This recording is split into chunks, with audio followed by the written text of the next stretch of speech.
Welcome back from your break.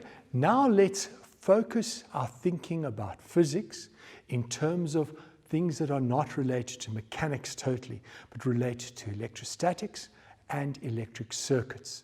So have a look with me, some critical ideas here. So just because we're dealing with electrostatics, please remember we've still got vectors. There's the force vector and there's the electric field vector. And we need to make sure that we give the sign just like we did previously. The most important thing here is thinking about relationships and understand that force is directly proportional to Q1, Q2, and over R squared, and E, the electric field strength, is directly proportional to Q over R squared. So the relationships are very similar. In fact, what I want you to understand is when you're studying this particular section, please link it to studying and answering questions at the same time related to Newton's universal law of gravitation. So please link these relationships, although this is Coulomb's law, but you need to link it when you study to Newton's gravitational law, because the relationships are the same, and you need to be able to think through those relationships. You need to know that if you double the mass of one object, then the force is going to be doubled for gravitation. If the distance is doubled, then remember that the force becomes a quarter of what it was because it's the 1 over R squared. And the same thing applies to Coulomb.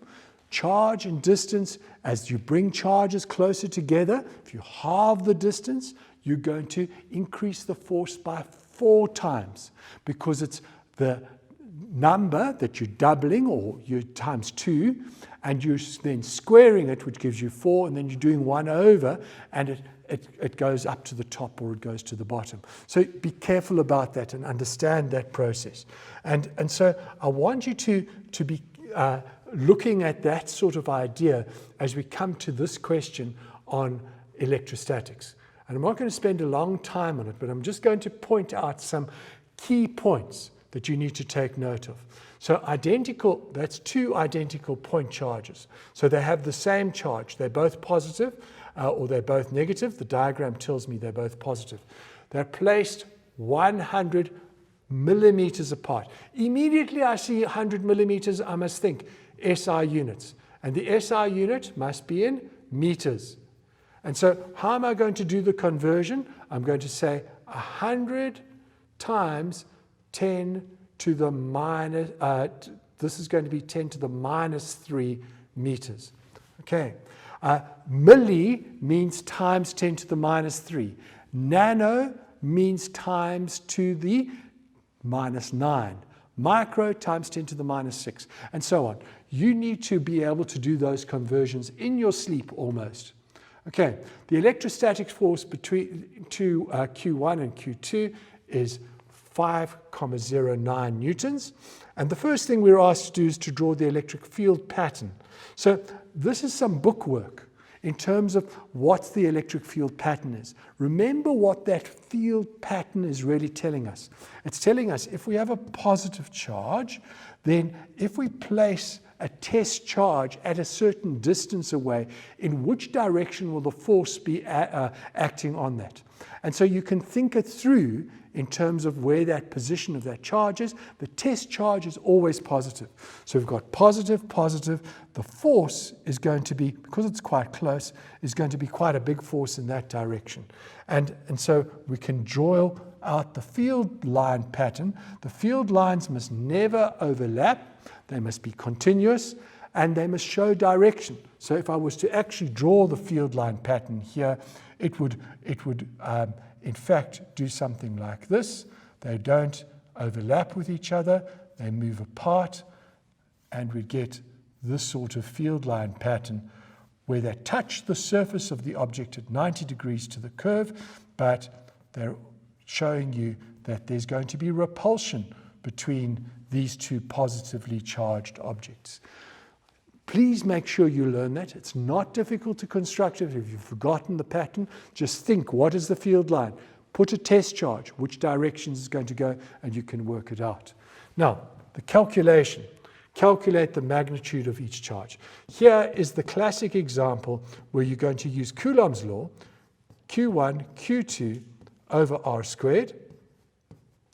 And what we need to do is to substitute the values. And you're going to say, but hold on, what values have we got? We've got the force, so we can put the force over there, 5,09. We've got the K, which we can read from the physical constants on the data sheet, 9 times 10 to the 9, if I'm not mistaken. I'll just go and check, make sure that I've got it correctly. Let's see, it goes all the way back. There we go, there's the constant. Coulomb's constant, 9 times 10 to the 9, Newton meter squared Coulomb to the minus 2. So always check back to make yourself clear, and we've got the value there. And then we need to recognize two identical point charges. So we're going to say Q1 squared over R squared. And as I said to you earlier, that's going to be 100 times 10 to the minus 3. And now don't forget to square it. And once you've substituted in, then it becomes easy. Put it on your calculator and solve for Q, okay, by taking the square root, and you'll get the right answer. In this case, we don't need to take the negative square root because we're told the values of the charge are positive. Now, the next question was about the electric field, and the electric field at the point P.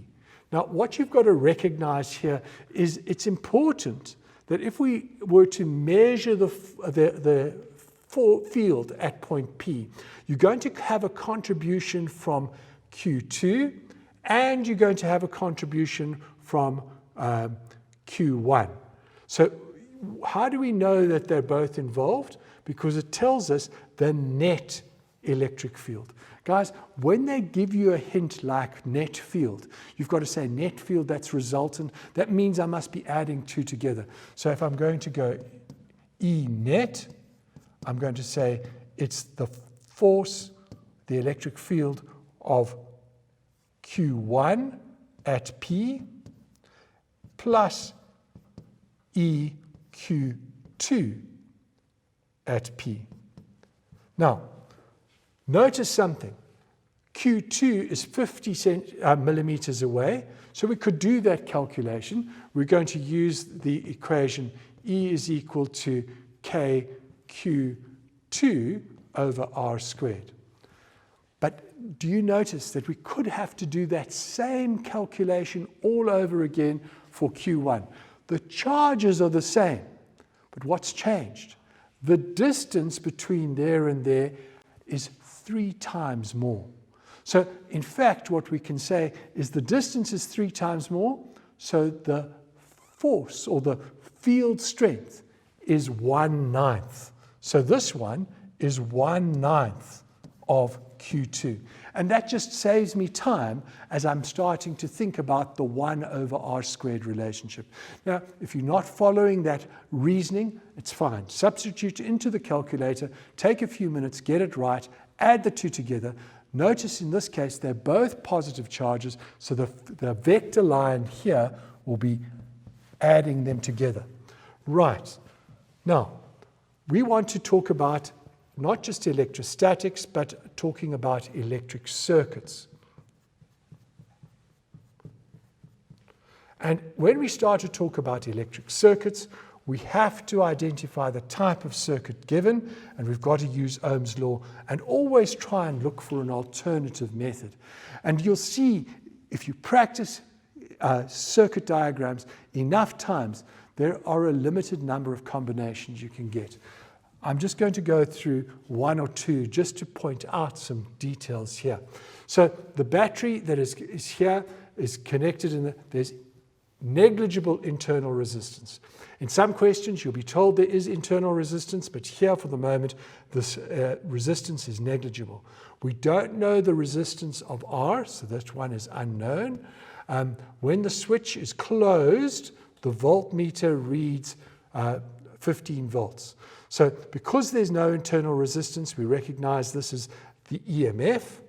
This is the total potential when the switch is closed, and we can recognize that that voltmeter, that voltage is going to be split or divided. Some of it's going to be over here, some of it is going to be between there, and that's going to be equal. Because this part is in parallel, this part is in series, and that's the main thing. If you understand what's in series and what's in parallel, this is a branch, which I'm going to call branch 1, this is branch 2, and the voltmeter reading across branch 1 and branch 2 is the same.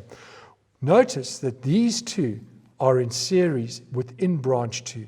So you can see that the current through here will be the same. So please make sure you understand what's happening in terms of current and potential difference in a circuit. Very important.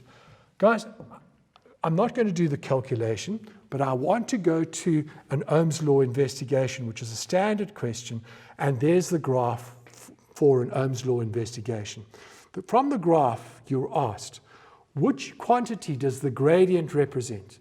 Now, the gradient, remember, is the change in the vertical, change in I over change in V. Now, you should remember that R is equal to V over I, but we've got I over V. So what's the gradient? The gradient is going to be 1 over resistance. And then how are you going to calculate it? Well, you measure the gradient, and then you'll be able to do the 1 over, and you'll get a value for the resistance as you've done that process. So please remember, these are important skills, and hopefully they've prepared you to be able to answer questions and prepare yourself for answering questions as you learn to think more like a physicist. I wish you all the best. From me, goodbye.